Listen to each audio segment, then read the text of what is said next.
Hi, this is Dr. Neil Coburn, founder and president of the Academy of Mindful Psychology and the author of my recent book, Emotional Well-Being, Embracing the Gift of Life.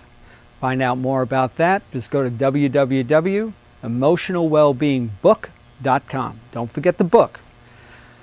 All right, today I'm going to tell you a story that hopefully will shed some light, illustrate the concept of abundance and scarcity, and really highlight giving. It's one of my favorite stories, a story about a tribe called the Dream Tribe.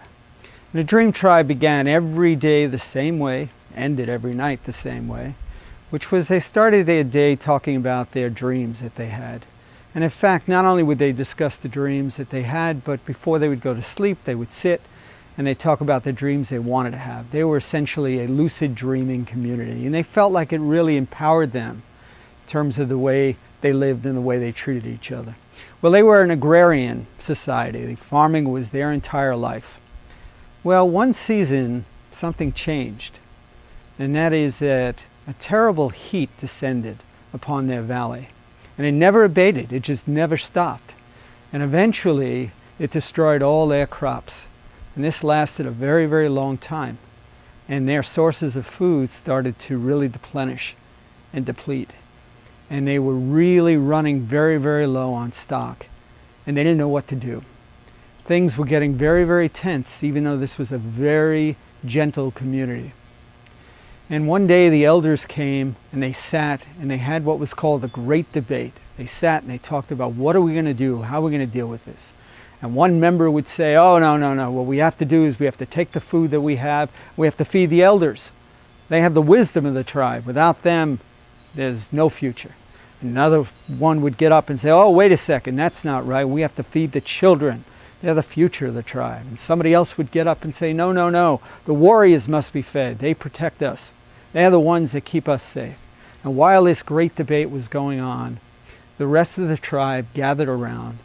And the women, as was their custom, were preparing food for that evening. Very, very little food stock left.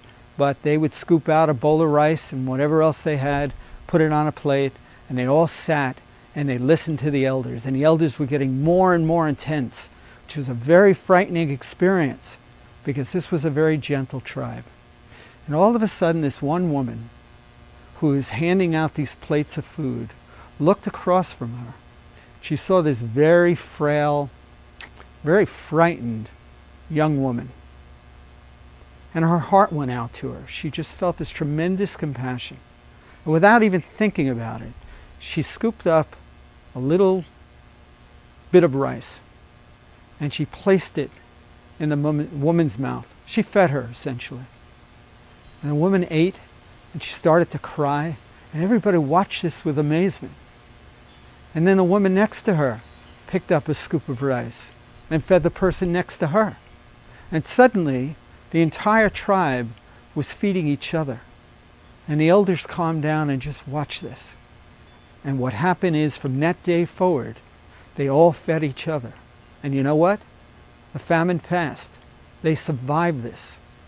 Well, years later, as this woman, this brave woman, laid on her deathbed, the younger women of the tribe gathered and said, we just have to know, what compelled you to do that?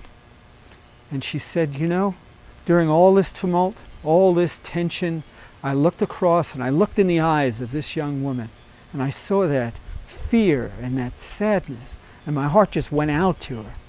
And I couldn't think of anything other than to give to her. And what did I have to give at that moment? It was a scoop of rice. So that's what I did. And that's what solved, obviously, the most fundamental problem. And that's what could solve all our problems. Just think about it. All right, it's Dr. Neil signing out.